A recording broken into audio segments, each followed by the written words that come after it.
So, Alan, listen, first of all, thank you so much for joining me. Those watching, Alan has been a fantastic supporter of Storyteller Tactics. Tell us a little bit about your business anyway, Alan. What is it that brought you to Storyteller Tactics and brings you into archetypes as well? For sure. Yeah, my background is I led a design management program in Portland at a university there. And we really focused on brand strategy, brand building. Many of the graduates ended up working at Nike, Adidas, design research firms, and marketing area agencies in the Pacific Northwest. And so archetypes became part of that conversation. And when Storyteller Tactics came out, I just found it to be such an easy tool for conveying a message to an audience, and getting people on the same page in terms of where are we going with this story? What is the power of storytelling, and why would we do that rather than other sales techniques or other marketing techniques? When archetypes came out, it's just an easy, back of the pocket kind of way of getting these ideas on the table and getting people to talk about them. So that's my draw is, I use them as brain food. I'll be sitting with a problem and I think about what are the different ways that I could go about that. I have some knee-jerk reactions, just as anybody does that works in marketing. And often I need to think about another way of doing that. So cycling through cards and saying, well, how could I look at this from this angle or a different angle, another different angle, is really helpful.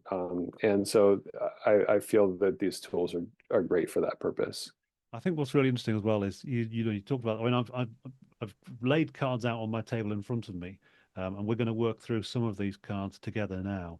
Um, and around two examples you've been working with or you know well, and there is something really really interesting about the physical laying out of cards about so you go, well, okay, I'm going to force myself to try this particular thing, and I'm going to choose these two cards and make those go in. I'm going to force things together. Hmm. And I was doing this with a client one time face to face, and not with archetypes but with storyteller tactics. And at the end of this we were sort of pushing cards around the table, and he said, this is a bit like a tarot card reading. Hmm. Well, yeah, in a weird way, it is. It's like, yeah, you sort of play with the cards, and the right card finds you sometimes, Hmm. which is really strange. Anyway, Yeah. so I have used tarot deck in archetypes work previously.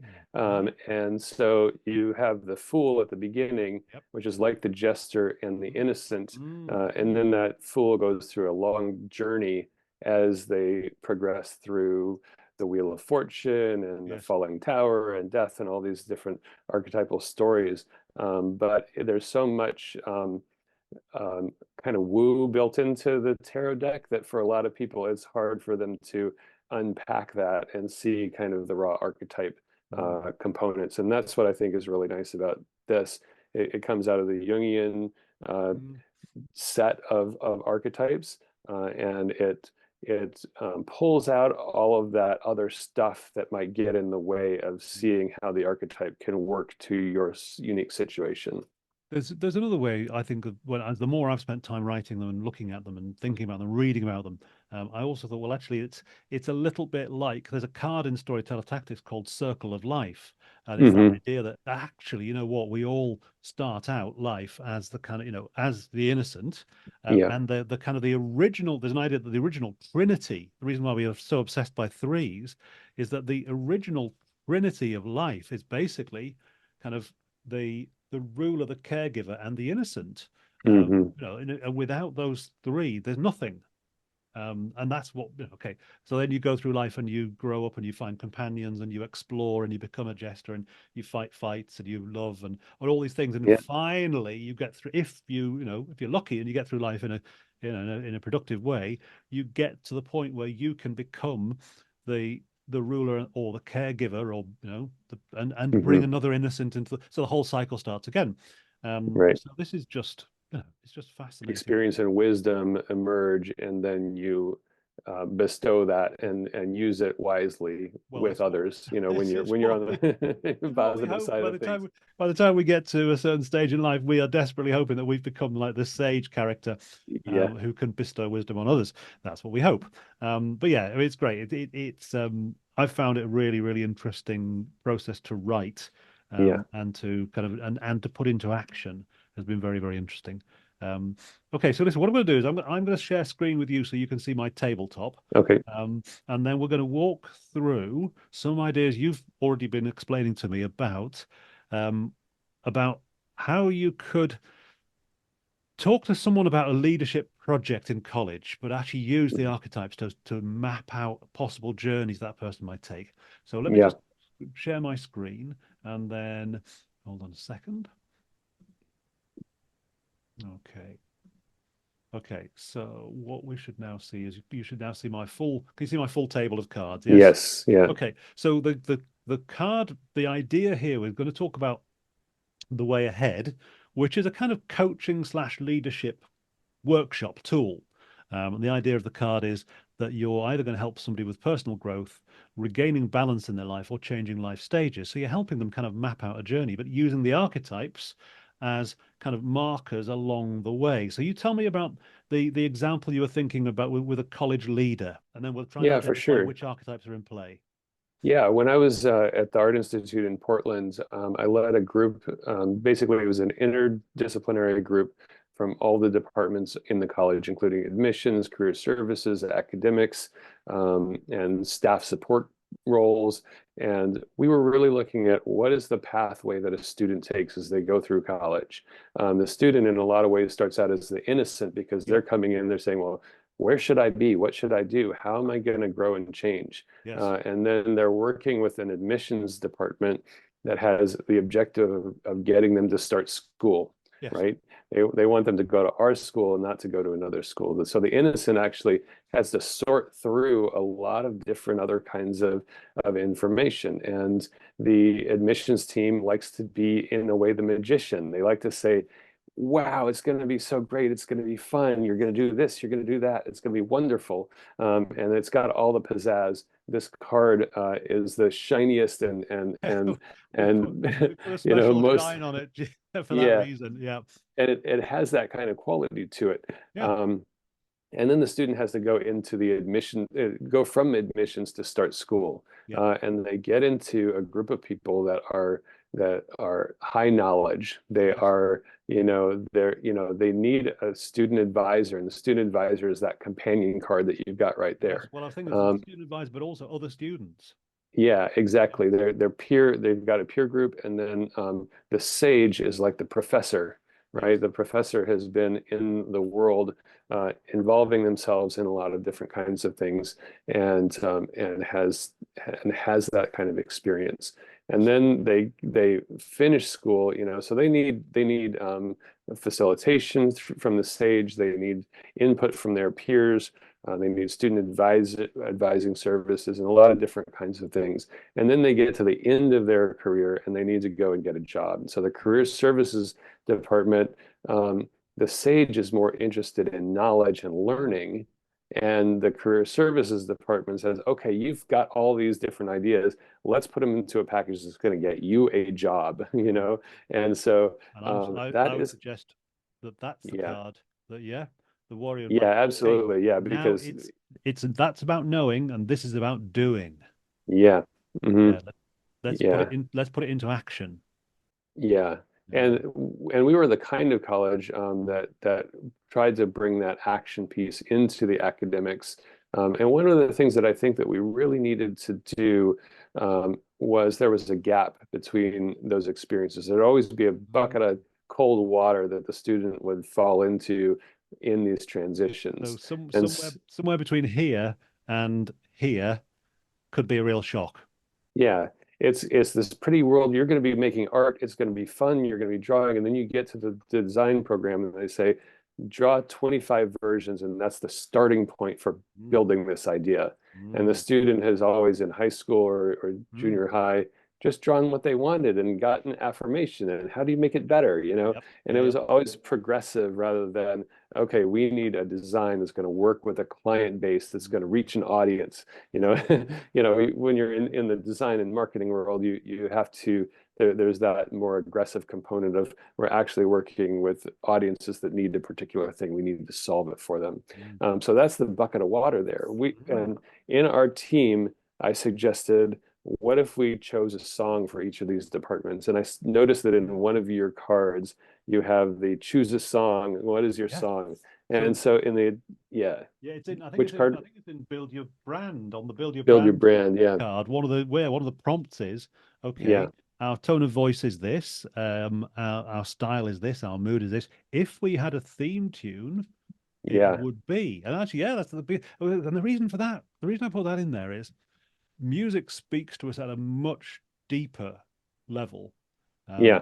So if you were to talk about the warrior, well, you could have Eye of the Tiger, the obvious choice by, the Rocky theme tune. But you could also have Gustav Holst's Planet Suite and play the Planet Mars.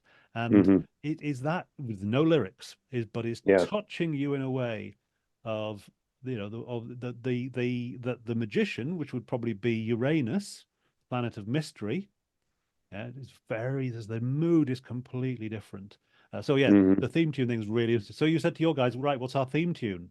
Yeah. So to dream the impossible dream is the magician, you Yeah, know, and then that's how you get the students inspired. You bring them in. Dream the impossible dream. Okay, brilliant. yeah.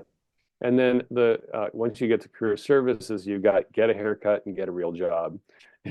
You know, so you go from that dream to the impossible dream to Yeah. get a haircut and get a real job, and in between you've got to have something. I'm trying to think of what we had for the academic department. Um, um, Working on a chain gang maybe. So like That's the we're reality of gonna, of we life. we got Yeah. to do the we got to do the work here to make this happen. Yeah.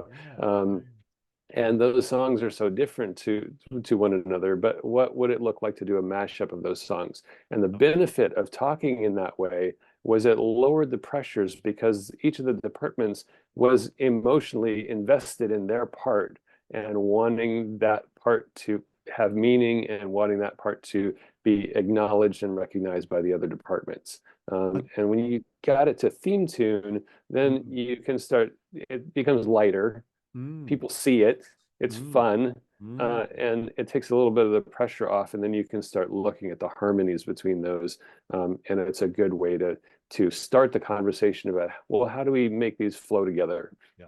So interesting on the exercises on the way ahead card. It says, okay, so the first one, this one is really good for personal growth. So our user, our customer, the person we're trying to help, needs to be more like the sage or the warrior ultimately, Hmm. in order to get the most out of their university. Yeah. And we'll help them by, okay, so we're going to help them grow from innocent to sage or from innocent to warrior. Now, what's interesting as well is, as you've seen on the bottom of each card, there's a little section. Each archetype has a section called the dark sides, and basically the dark sides are either this. No, I was describing an idea came to my head while I was talking about the archetypes. Types is it's like you're driving a minibus. And there are 12 Hmm. seats in the back, and all these 12 archetypes are sitting in the back of the minibus, and they have the ability to become backseat drivers and to try and Hmm. shout at you as you're driving. Yeah. And okay, and we've all got all 12 in our own personal minibus. And sometimes they can go too far and they can try and grab the steering wheel, Hmm. right? And that's bad. That's having too much of that archetype's presence. But sometimes they stay quiet when they really should speak up, and that's having too little. So you take okay, the innocent, and think, well, the dark side of having too much of the innocent is the victim, too needy, dependent, and kind of vulnerable, beyond what's necessary. Whereas the if you have not, that's too much of the innocent, but not enough of the innocent. That voice is too quiet, and it makes you the cynic, and the Hmm. warrior. Too much warrior is the bully, and too little is the pushover, the conflict Hmm. avoiding. I don't want any trouble. And too Hmm. much sage is the ideologue, rigid, fixed on one idea. Too little is the ignorant, the idiot, Hmm. blinkered. Okay, so these dark and light sides are quite interesting. So, and interestingly, in the magician, because we picked the magician out as being dream the impossible dream, and then there's a cold water, yeah, bucket of cold water that Hmm. happens around here somewhere for the journey of the student Hmm. between the magician dream the impossible dream and the kind of reality of, yeah, these kind Hmm. and the companion's there to help out, to Yep. help the student bridge that bucket of cold water. Hmm. But these guys, like going from here to here, is woof. Okay, that Hmm. now. So what's interesting in the magician, this is something you kind of, oh, we need to watch out for this, because the Yep. dark side of too much magician is the illusionist, the snake oil seller, the Hmm. unicorn chaser, the deceiver with sleight of hand. And it's a real challenge. I think in any business, it's a real challenge because clearly you're pushing the positive potential benefits of coming to university, Hmm. buying a pack of storytell tactics, whatever it is, you're pushing the positive Right. vision, but it's there you can push too far. Yeah, absolutely. And the school system that I was working with did push too far, and it was in the admissions department that that effort started. Mm, They went private. They were taken private by a large financial holding company, yep. and the focus was on growth, doubling, Mm, tripling, quadrupling the number of schools and students yep. during the time that they were private. Yeah. And some of the schools in the Northeast region started to have complaints with the Department of Education, Mm, um, and it became, the claims were that the admissions department was being too much commission-based driving in terms of students starting. yep. Everybody was evaluated on a matrix that they had run Mm, through attorneys and so forth to make sure it was compliant.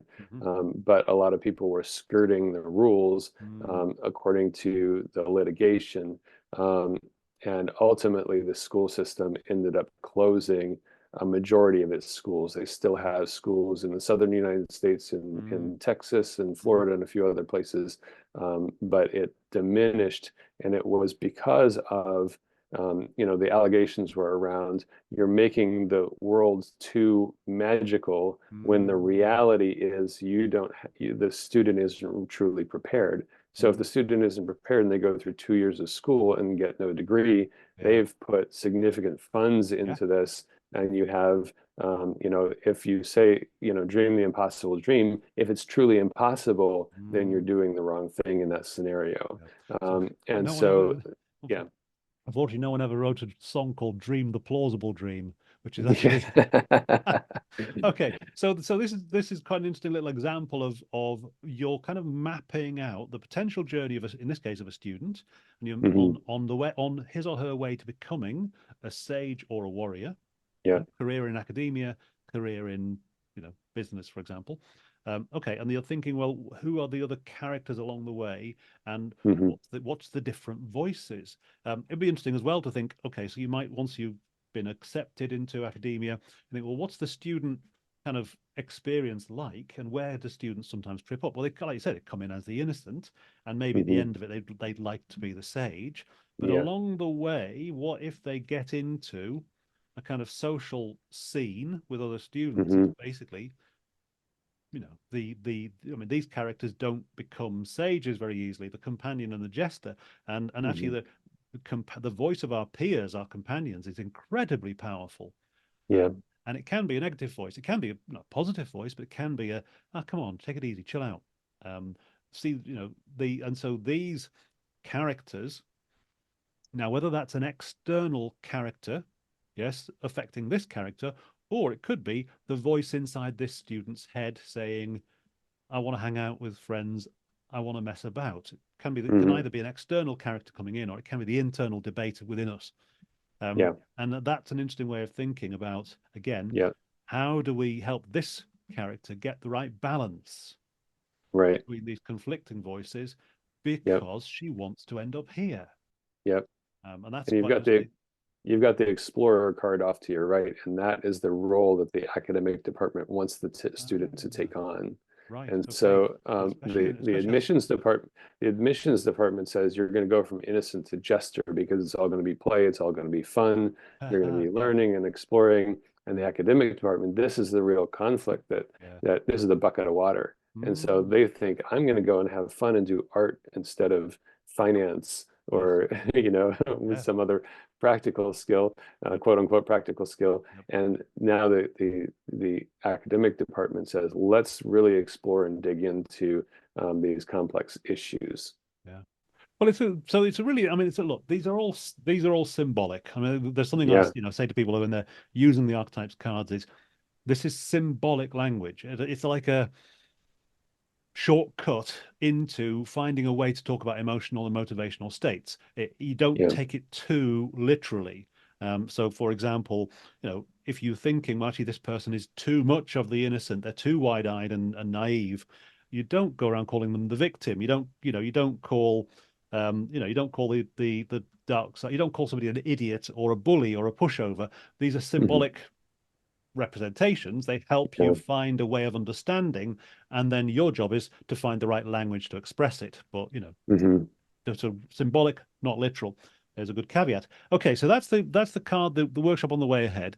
The other one that we mhm. talked about was raise the stakes, and Yeah, it's something. There's a particular, and this is about dramatic stories. So using these characters to and bringing them into conflict with each other and to explore dramatic stories. So you're particularly interested in the narratives, the stories around climate change and the environment. So yeah. talk me through a potential story you'd like to tell. Absolutely. I've been watching a lot of the organizations that are out there and individuals that are involved in environmental storytelling. Hmm. So we've got Amazon Watch, for example, Yep. and a lot of their messaging is about the challenges that are faced in the Amazon, trying to maintain the Amazon, and the pressures sometimes are government and business. The Hmm. pressures are sometimes illegal trade, Mm. human trafficking, Hmm. uh, Hmm. drug production, and illegal mining, Mm. and a lot of those different kinds of things. And so their messaging jumps around a lot. Sometimes they'll be Mm. saying, we've got this illegal mining and pressure on the indigenous populations living in these forested areas. Uh, and the state needs to, the global network needs to step in and police this. But Mm. at the same time, then they turn around and say, but the global network, when they come in, they're putting business pressure on how do we uh, put a business use to all of this space, which then puts its own pressure on the indigenous populations, on the land, on the resources. And so it can become very quickly perception that you watch this narrative unfolding and you just say, it's impossible, it's doom and gloom every single Mm. time I approach Mm. it. How am I going to go about that? In your storyteller content, you talked Mm. a little bit about an influence, a book that you had read that had that component Mm. of why do people turn their brains Yeah. off when they're afraid? Like we get this big message that seems untouchable. How do we approach that? So It's a yeah, book by George Marshall called "Don't Even Think About It." It's all about the narratives that we struggle with around climate change. It's very good. It's a very good book. Yeah.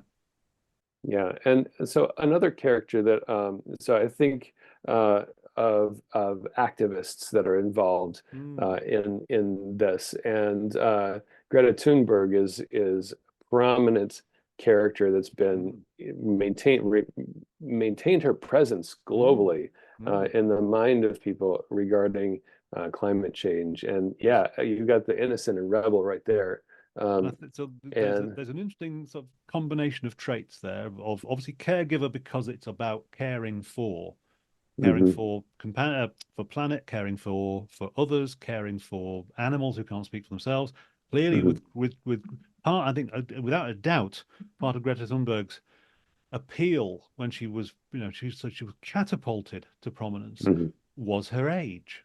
This idea of mhm, out of the mouth of babes comes wisdom is a very powerful idea. That the youngest voice on the stage was saying the most profound things. That was part of her kind of mhm. appeal. Um, but clearly, there's an element of with activism of rebel. Mhm. There's certainly an element of caregiver. There's something interesting as well, which has just kind of occurred to me more the more I've sort of looked into it, and it's the idea of the voice of the companion. And one of the aspects I think of the voice of the companion is it is egalitarian, because the kind of the ethos of the companion is you're one of us, Mhm. and we're all God's creatures. We're all equal in, we all deserve equal respect. In other words, don't you go getting too big for your boots. Don't you go getting any airs and graces where you're looking down your nose at the rest of us. So it's a very much a leveling voice. Now, Yeah. taken to extreme, it becomes an envious voice, but that's another story. Okay, so within the kind of the environmental activist world, you've got these kind of characteristics. Okay, who are they up against? And these They, now we're looking for yeah, dark. I guess we're looking for the dark side. So obviously they're up against the kind of a dark version of the governmental, ruler. So the yeah. dark version of Mhm. the ruler is the tyrant. Yeah. And Um, probably the warrior as well, because yep. there's been a lot of Greta has also done a lot of messaging around war and the Hmm. Hmm. detrimental impacts environmentally and to human health, and also disability and a lot of other things that come Yes. about when wars happen. Well, I think. And so, Sorry. yeah, it's the innocent against the warrior. Yeah. Yeah. It's the David versus Goliath kind of Well, I was going to narrative. say there's a this is the reason why the innocent archetype is the reason why we love underdog stories so much, because the the underdog is, well, nobody is Goliath. Everyone thinks they're David. Like nobody wants to be Goliath. And the reason for that is we all have a deeply buried memory of what it's like to be 2 years old, when your adults around you or your big brother or sister could literally pick you up and put you somewhere against your will and make you do something or stop doing something against your will through sheer brute force. And you had Hmm. nothing, you couldn't do anything about it except have a massive tantrum. Um, okay, well, we remember how that feels. And when we see somebody weak being pushed around by somebody strong, we instinctively feel outrage on their behalf, and we love it when they get one over Yep. on someone. So when an underdog, through wit and speed and cleverness, whatever it is, gets one over on the big slow lumbering giant, we're all going, Yeah. because that's the 2 year old in us that's still there. Okay, so we've got potentially here, we've got a collection of traits that are around a hero and a collection of dark traits that are around a villain. Now, here's another Hmm. one. I'll throw in as a possible. Now, this might sound a bit weird. I'm going for the lover, but I'm going for the dark side of, because the lover basically seeks pleasure and glories in the moment and intimacy and sensation. But the Hmm. dark side of having too little lover is the utilitarian, who's basically cold, calculating, unfeeling. So it may be that you've got in the villain, we've got Hmm. too much ruler, too much so tyrant, bully, but too little of the lover. So can't see the value in the trees and the beauty and nature, and yeah, can't see it. They're just The other calculating. piece of the lever is, if you have too much lever, it's enjoyment of pleasure for its own sake. Yes, like a And hedonist. another, and so consumerism is Ah, you know, well, I like one camera, but this new camera comes out and I want to get that too. And so now I yeah, have 25 cameras yeah, and I shoot 10 photos on each of them. yeah. Um, but Mm, the new camera comes out and I want that, and so that utilizes up more and yeah, more of yeah, these yeah. Well, resources. yeah, And absolutely. so So we've got an interesting, consumerism, yeah, it's a yeah. component of that. So Yeah. we've got an interesting range of villains. We've got an interesting sort of collection of traits within a hero. And what I was suggesting, that on the raise the stakes card, it says, okay, now this is where you bring in a storyteller tactic structure, such Yeah. as Man in a Hole. So you would say, okay, what we've got is, let's say, an activist's the journey with the story we're going to tell. Let's say, for the sake of argument, is an activist's attempts to make something better. So Hmm. Amazon Watch, yes. And we're Hmm. going to try and map that out on a kind of man in a hole kind of story arc of progress, and where this is the comfort zone, and then there's some sort of trigger that makes things change, which results in a crisis.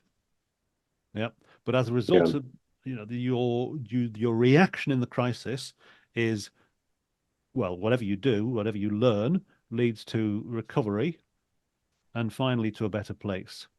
Now, Hmm. what's interesting, so this what's interesting about mapping things out on a story arc is you think, right, well, okay, so maybe let me run through one version. You can then play with another.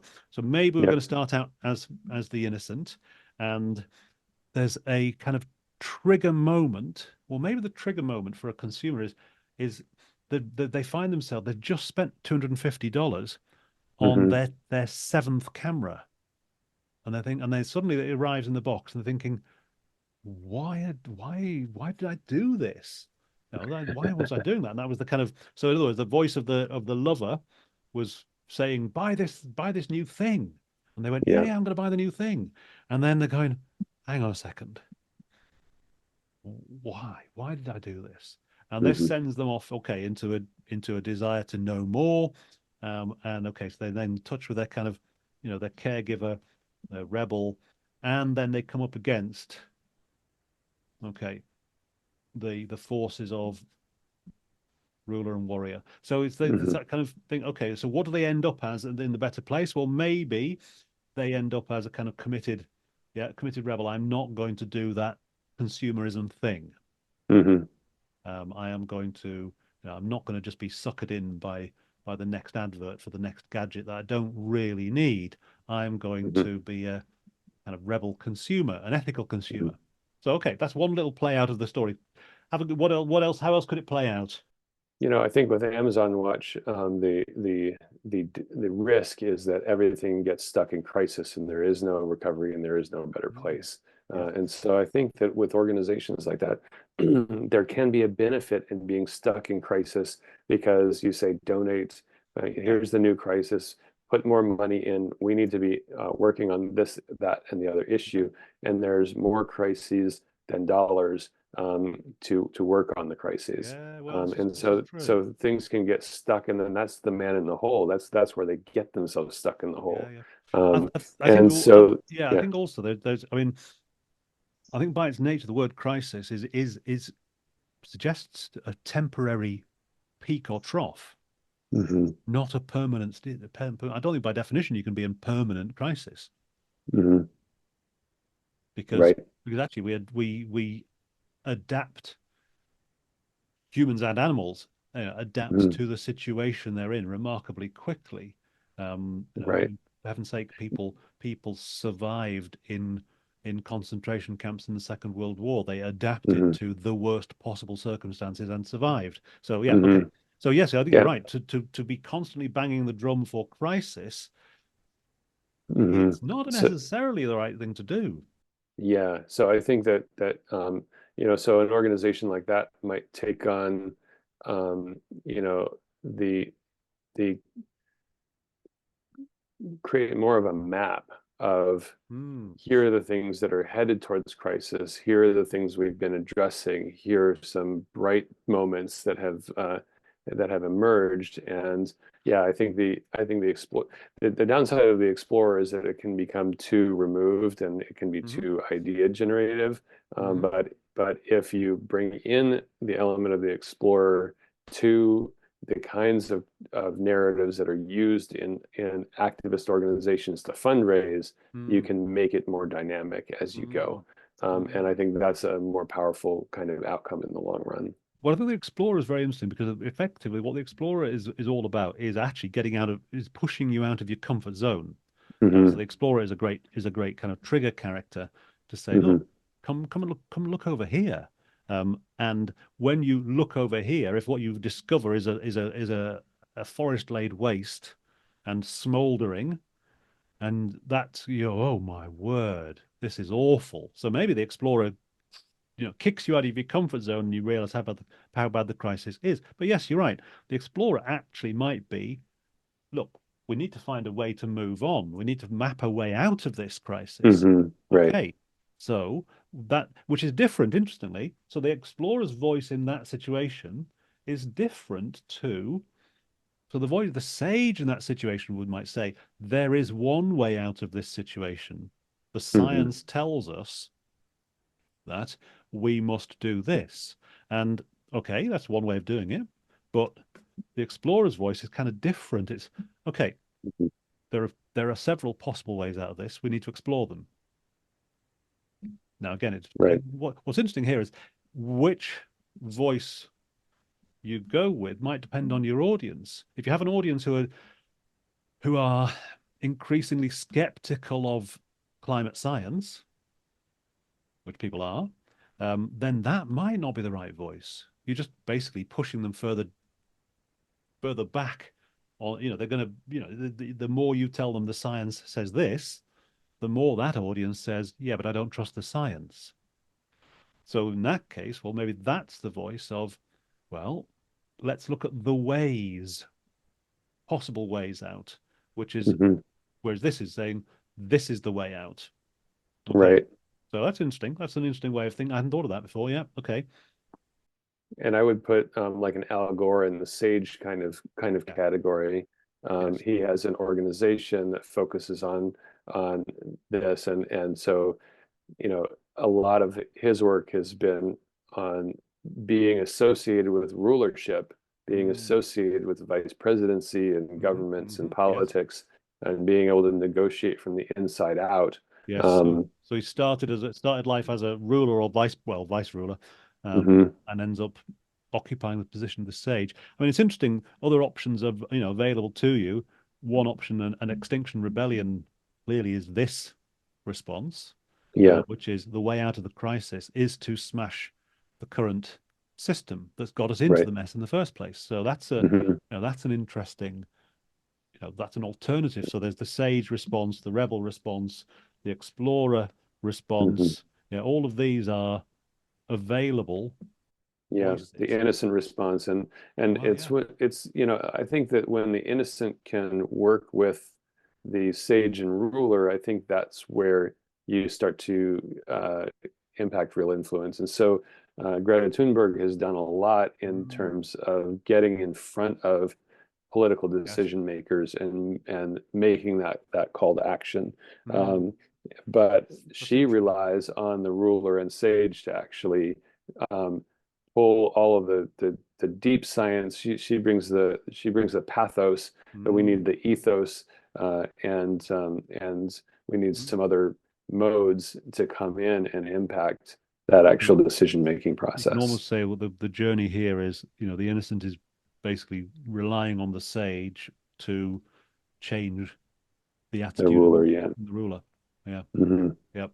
And that's now what's interesting, obviously, about storytelling is the point that George Marshall makes in this book, I mentioned before. Don't even think about it. It's a very, very good book. And one of the points he makes about environmental storytelling generally. I mean, I think he wrote that book pre Greta. So, but the point he makes Hmm. about environmental storytelling generally is that a lot of the environmental narrative is basically flatlining at this point, permanent Right. crisis, like you mentioned before. Um, and the problem with that is it's very, very demotivating. Hmm. You're saying to people, it's hopeless. There's nothing we can do. We're heading for disaster. Then one very legitimate response, if someone tells you that, right, and this does happen, one legitimate response is, let's party. Hmm. Yeah, Right. why should I stop going on foreign holidays? When, the boomers Hmm. have burned the planet. Why should I not have a foreign holiday while I can? So Yep. yeah, that is one response that you do not want to have as a result of stressing the crisis. Right. And the point that George Marshall makes, which I think is very interesting, is okay, even if kind of right now, yeah, that's where you feel we as a planet are, or we're heading, somewhere down there. If that's where you think we are now, if you project that as the future, you demotivate people, or you motivate them to do the wrong thing. They Hmm. motivate to put their fingers in their ears, Yep. yep, or to become nihilist, hedonist. But the key, I think, here and is to hold out the possible the hope of a better way, a better outcome, because optimism is a very kind of um, energizing emotion. Pessimism is Hmm. a depressing, flattening emotion. Optimism, Yeah. literally lifts you up. And so George Marshall's point was, look, there are things like marine reserves where or coral restoration. There are small Mhm. projects, which give you this like upswing to a better place, even if Right. it's better place at a small scale. Right. Reforestation, rewilding, marine conservation, whatever Hmm. these things are, they are. Yeah, it's giving people the hope that something can be improved. Okay, now you may think, well, as a sage, I'm not buying that because I think the data is so heavily pointing this way. But Hmm. okay, you're going to find it hard to bring people who are not scientifically minded with you. Right. So I think of so in my local community, I live in Iowa now, which is a very mm, agricultural mhm, place, and Iowa grows a lot of corn, but the corn is mostly for feed, so yes, it goes into meat and dairy production, and so that's a big corporate kind of approach to food production. mm, But there are local organizations that are focusing on how can we, so we had a flood mm, that's environmentally motivated that damaged several areas. We had a derecho, which is a fast-moving storm that knocks mm, down trees, and it took out electricity for multiple weeks. right, And so this group, after houses were torn down, they started utilizing empty lots for agriculture, and they focused on local agriculture, where the food can be produced and sold and consumed in our local community. So mm, we're not getting berries from New Zealand, we're getting berries mm, grown in a plot here in town. mm, mm, And so that's a way of saying, and our city really wants to focus on how do we become more sustainable, but yes, most of the sustainability measures that they promote are actually additional construction. right, So let's okay, build an addition onto a home. Those are things mm, that mm, boost financial development, mhm, mhm, and they may have a theoretical long-term effect, but they mm, don't have an impact today. mm, Whereas some of these organizations are focusing on what are things that we can do with a piece of land that yeah, actually impact that today. And those are the optimistic stories. Those are things yeah, that people really come around those. It's a nonprofit organization. mm. People commit their time, people commit their money, and it has a local positive impact. So it's So I agree with you. Yeah. yeah, it's really interesting. So you talk about that local again. So we talk about there's a journey going on of like a journey towards awareness and action, I suppose you'd say. And then you're thinking, okay, so we want to move people. Maybe they're city councillors, maybe Hmm. they're teachers, maybe they're just everyday folk. We want to move them into a place where they're taking action. Okay, so what okay, who are they? Well, maybe it's like they start off as an innocent, so it's like a teenager at school. Hmm. Maybe they've got a bit of the lover, the consumer, yes, the happy Hmm. consumer. Okay, and we want to get them to a place where they are kind of more like a bit more sage-like and a bit more warrior-like of doing the right thing. Okay, right. So that's the journey we want them to go on. Up against them is the powers of consumerism and the easy life. I'll give it the voice of the lover, the easy life. Okay, Hmm. so what's our voice as we go into that? Okay, well, we could be. We're probably. I mean, so what's interesting actually? Sometimes you go through and you go, well, which voice aren't we? Well, we're probably not Hmm. the jester, right? That's probably not right. Maybe there's a role for humor, but it's probably not ours. We could be a rebel, okay. We could be explorer, possibly not magician. Okay, you put that one away. Probably not the artist, and possibly the caregiver, possibly the companion. So you're kind of thinking, okay, probably not the ruler. So you think, right, which voice are we? And you narrow it down to, in this case, we've narrowed it down to four voices: rebel, explorer, caregiver, companion. Hmm. Right. Okay. Well, let's play these out. Well, maybe you can say we're a combination. Yeah, we're a Hmm. rebellious explorer. I don't know, whatever. Um, but you can then play each one out across that kind of story structure. I think, okay, if we were the rebel in their life, okay, Hmm. what's our call? What are we calling them to do? And what are we giving them? So Right. we'd give them, like, so obviously not in this case, but excuse me, you'd give them a civil disobedience guide, Hmm. how to put pressure on political leaders through civil disobedience. Well, that's a rebel gift. Yeah. Okay, so okay, and then you play it out and think, okay, well, what if we're fundamentally the caregiver? Okay, so what are we saying to them and what are we giving them? Okay, what if we're fundamentally the explorer? Okay, so again, what are we giving them? We're trying to give them a route map out of this Hmm. situation.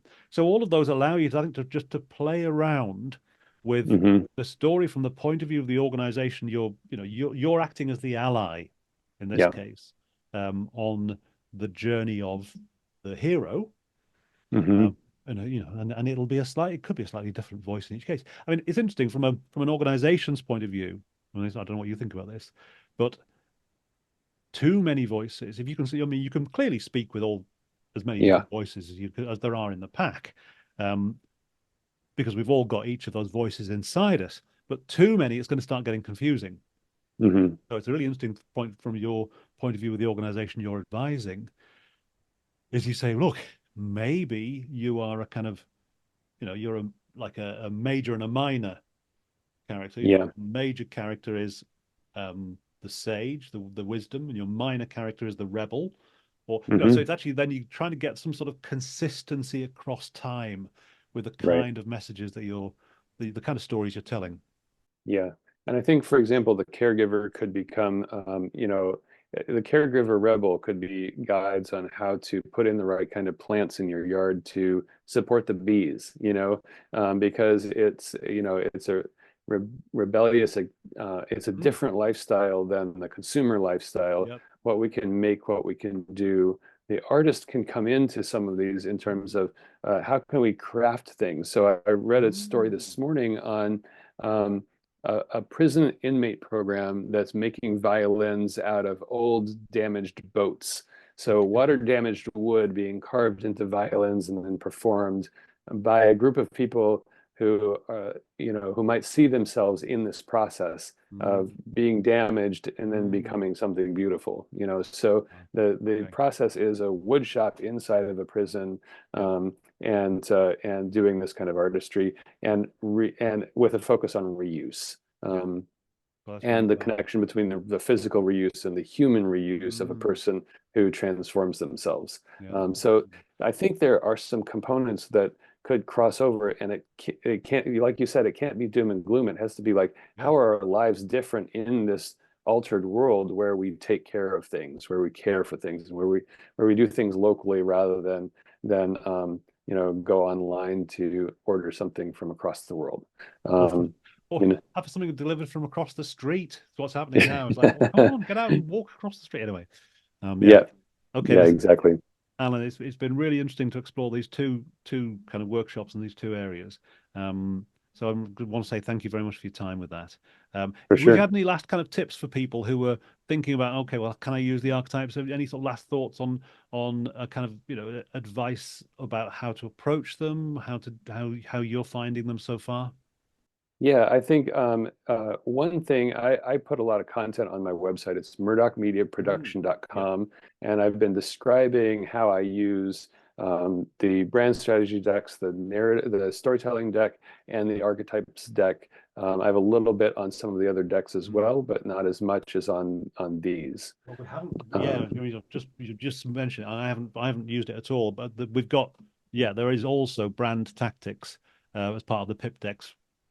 Tactics decks, yeah. and brand tactics. Clearly, you can see there's a nice kind of look. There's almost like a family here, isn't there? Of kind of storyteller tactics, brand tactics, and archetypes go really well Mhm. together. I mean, it's a very good point you're making, and we'll link to your blog from this recording, because there's an awful lot of very strong ideas and explorations going on that you're sharing with people through your blog as well. The other things that I think are really helpful are looking into the Jungian literature on archetypes. There are some good articles online and Hmm. some good visualizations and kind of putting these into a circle and looking at the relationships between them. Yeah. And because Jungian influence is clearly coming through the deck, and I think the hero's journey is another book that does a really good job of blending narrative structures with this. So I think, putting all those things together, the archetypes deck, the storytelling deck, and the brand strategy deck, put those tools in your hands so that they're easy to flip through. Hmm. Um, there's a lot of meat in the books and the literature that's out there, Yeah. but a lot of times people get mired in it. Mm. And the decks really free people up. So if it strikes you to learn about this, there's depth in these additional resources. If you like just to play and get in and get out with ideas, the decks themselves do a great job of that. And so I feel that it's really the combination of the decks with additional tools. If people really get drawn to this type of thinking, there's a lot out there for them.